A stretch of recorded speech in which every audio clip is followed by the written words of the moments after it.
Get out! My mother-in-law Catherine's harsh voice pierced the air. When my husband was transferred abroad, she kicked me and my daughter out of the house. With no place to go, I ended up at the park, holding my 2-year-old daughter, feeling lost and unsure of what to do next. Suddenly, police officers surrounded us. "Please come with us," they said. Soaked in the rain and shivering from the cold, I followed them to the police station, where I found an unexpected person waiting for me. "I'm Emma, turning 35 this year. I met my husband Bob at work, and after a year of dating, we got married. I quit my job when we tied the knot, and 2 years ago, our daughter Lily was born. Right now, we all live together with my mother-in-law Catherine. We used to rent, but after Catherine's husband passed and her niece started acting up, we decided to buy a new apartment and live together. We thought about getting a house, but with Catherine's knee issues, we figured it'd be smarter to live where it's easy to get around. Buying an apartment was cheaper and had an elevator, which was a big help. Catherine liked the idea too, so we put money down and got a 35-year loan. Bob's job doesn't move us around much since we bought the place, but he still travels for work about once a week. With a 2-year-old, his trips stress me out. At first, Catherine pitched in with childcare, but now she's not much help. She leaves dishes dirty and utensils unwashed, which piles up extra work for me. When I ask her to help, she promises to do better but doesn't follow through. Oddly enough, she cleans up when Bob's around, and I just noticed that recently. At first, I didn't think much of it when Catherine occasionally rinsed the dishes, but now I see things differently. I suspect she's deliberately making things difficult for me, like when she offers to pick up things from the store, and then conveniently mentions afterward that she actually needed something. This happens a lot. I used to think Catherine's knee problems made moving hard for her, so I wanted to help out as much as possible. But now, my eagerness to assist is wearing thin. I considered talking to Bob about it, but he's already stressed from work, and I didn't want to add to his worries. Catherine's behavior started not long after we moved in together, and it's been going on for years. When I mentioned it to a friend, she said, "Sounds like she's bullying you. Why not talk to Bob? He might be able to help." But if I bring it up with Bob, Catherine, who doesn't have any other family, might end up in a care facility. So I thought maybe it's best to just tough it out. However, something happened one day that made me reconsider. That day, I had arranged to drop off Lily at my parents' house. They'd always loved having her over and often suggested I stay the night too.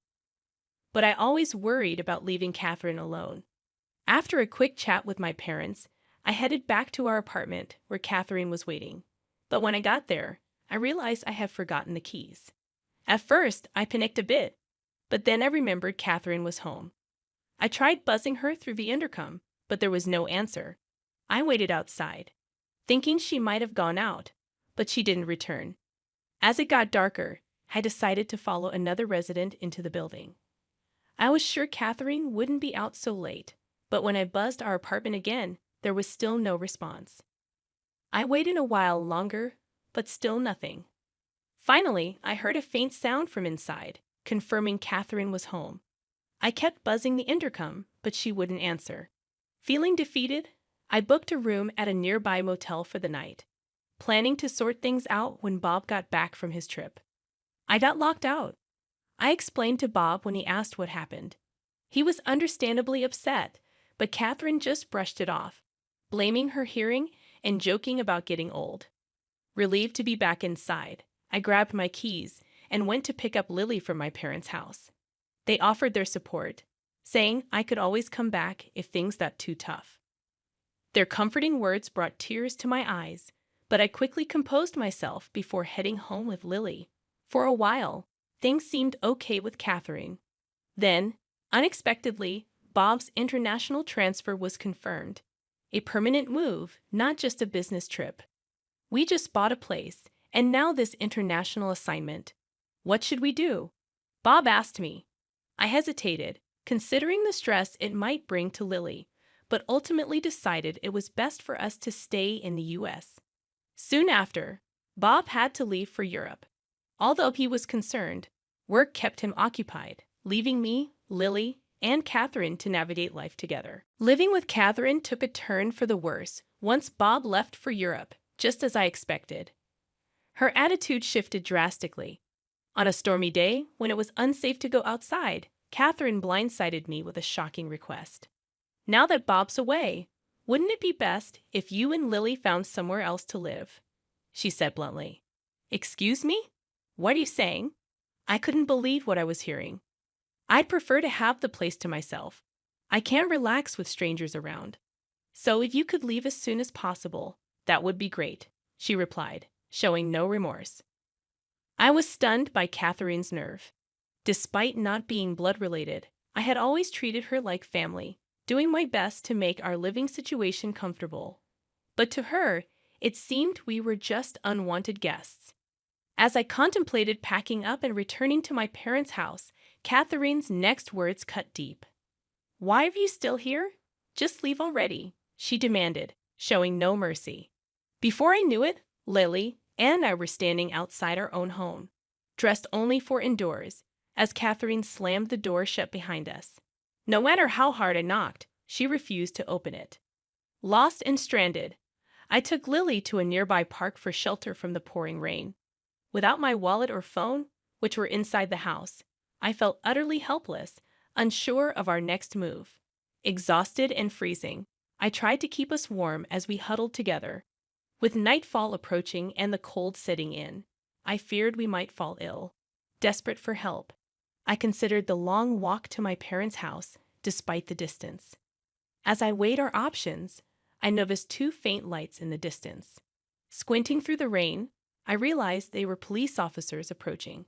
Before I could decide what to do, one of them called out to me. "Are you Emma? And is this little one Lily?" the officer asked, catching me off guard with his knowledge of our names. I nodded weakly, confirming our identities. "Please come with us to the station," the officer requested, and I couldn't help but wonder why they were taking us there. Lily and I obediently got into the patrol car, grateful for the large towels the officers provided to shield us from the cold and rain. As we shivered in the backseat, I couldn't shake off my curiosity. "How did you know where to find us?" I asked, hoping for some answers. "We'll explain everything once we're back at the station," they assured me. Exhausted, I soon drifted off to sleep, only to awaken later to find ourselves at the police station. Following the officers inside, I was taken aback to see Catherine and my uncle waiting for us. "Uncle, what are you doing here?" I asked in surprise. "Bob contacted me. He suspected you might be having trouble with his mom, especially since he's overseas," my uncle explained, shedding some light on the situation. "He wanted me to keep an eye on things for him," my uncle explained.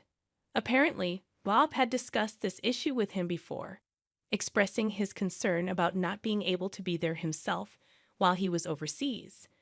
My uncle had spotted us in the rain earlier that day and had considered taking us in himself. However, he found Catherine's actions extreme, so he decided to report it to the police. That's why the officers knew where to find us and came to our rescue.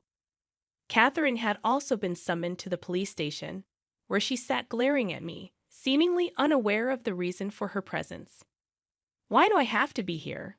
My knee is acting up, you know. If Bob were here, none of this would be happening," Catherine argued. Little did she know that this entire situation had unfolded because of Bob reaching out to my uncle for help. During discussions with the police, it became evident that the situation might have legal implications. As a result, I was advised to consider hiring an attorney to navigate the complexities ahead. "An attorney? That's an overreaction. I just locked the door, that's all. I didn't do anything else," Catherine protested. "Do you even realize what you've done? You threw Emma and a little child out in torrential rain. That's not something forgivable," my uncle defended us, emphasizing the severity of Catherine's actions and asserting my rightful ownership of the house. "That's impossible. Bob is the head of the household. He's the rightful owner. Now that he's not here, it should be mine," Catherine insisted, misunderstanding the ownership status. In truth, my uncle, who works in real estate, had facilitated a great deal on a condo for us, and Bob had recommended putting it under my name. Following my uncle's guidance, I decided to seek legal advice. The lawyer explained that evicting Catherine would be challenging and suggested considering placement in a care facility. I immediately called Bob to update him on the situation. He hadn't anticipated the severity of the issue and expressed his desire to return from Japan to address it properly, considering placing Catherine in a facility. Unaware of the unfolding developments, Catherine, despite being at the police station, nonchalantly snacked on crackers. Unable to return home with Catherine, I sought refuge at my parents' house until Bob's return. With a week before his arrival, I had time to reflect on our options. If Bob wouldn't support me, then divorce seemed the only option, I lamented, regretting my delay in seeking advice. A week later, Bob returned from Europe, and I moved back home from my parents' place. However, his stay was brief as he needed to go back to Europe soon. With limited time in Japan, we had to discuss our next steps.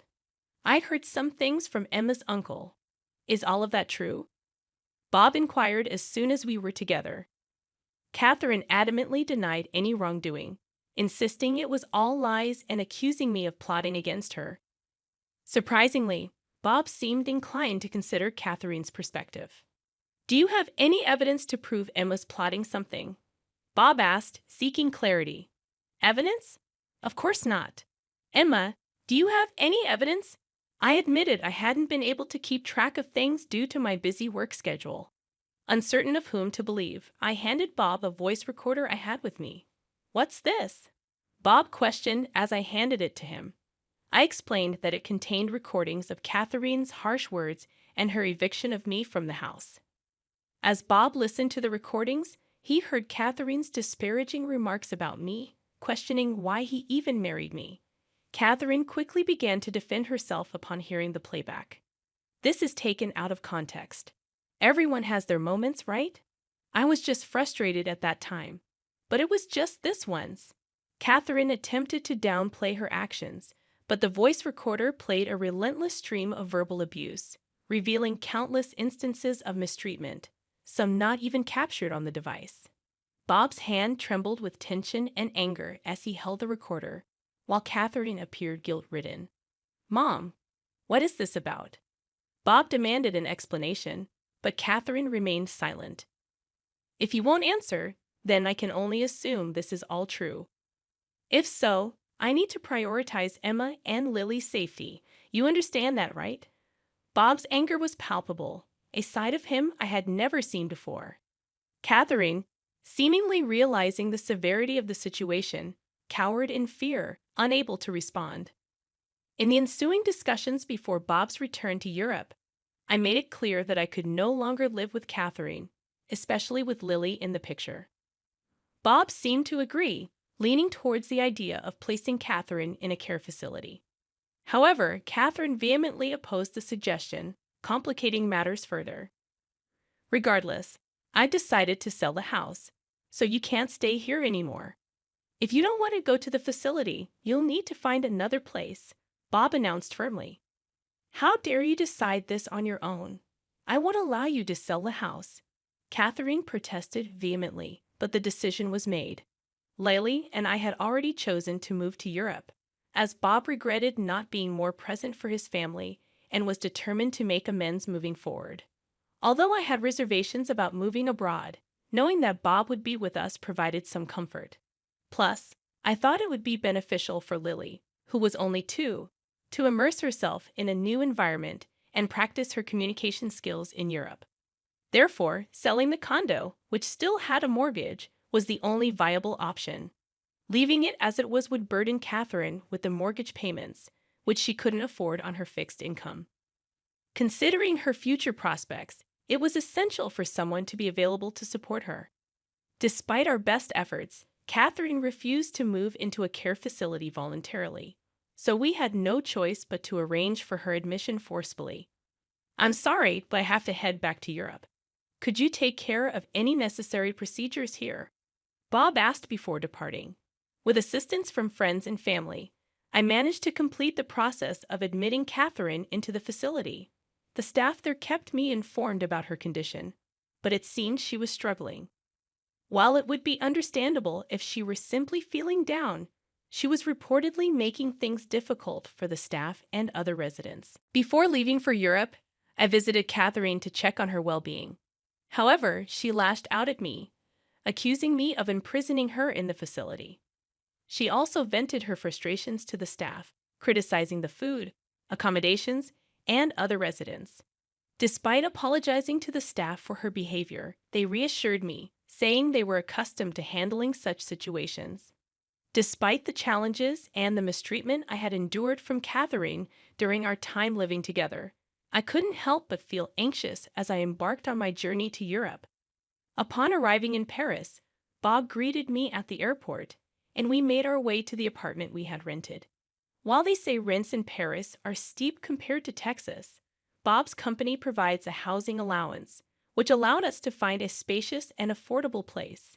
Our neighbors in the building have been incredibly welcoming, despite my limited fluency in French. Just yesterday, one neighbor shared some wine and cheese with me, and in return, I offered them some homemade mac and cheese. In the meantime, I'm gradually picking up French alongside my daughter Lily, recognizing the limitations of self-study. I've also enrolled in a language school, where I've met other Americans new to France and formed some great friendships. Back in the States, my worries about Catherine often overshadowed my enjoyment of outings with friends. But here in Paris, I can savor leisurely lunches and fully embrace the city's charm. My main concern now is Lily, who is still too young for kindergarten. Typically, children here start kindergarten at 5, so I'm hopeful she'll pick up enough French by then. Thankfully, Lily seems to be adapting quickly. As Lily grows older and approaches preschool age, I'm considering re-entering the workforce. While Bob supports me staying at home, living in Paris has sparked a desire for new opportunities. Witnessing the ambition and confidence of people here has inspired me. I've even befriended a waitress at a nearby cafe who hinted at a potential job opportunity there. The cafe is popular among both Americans and locals learning English, presenting a promising avenue for me. Despite the challenges ahead, our move to France has strengthened the bond between Bob and me. I feel more empowered to express my feelings, and I'm confident that we'll face whatever comes our way as a family. Right now, I've never felt happier in my life.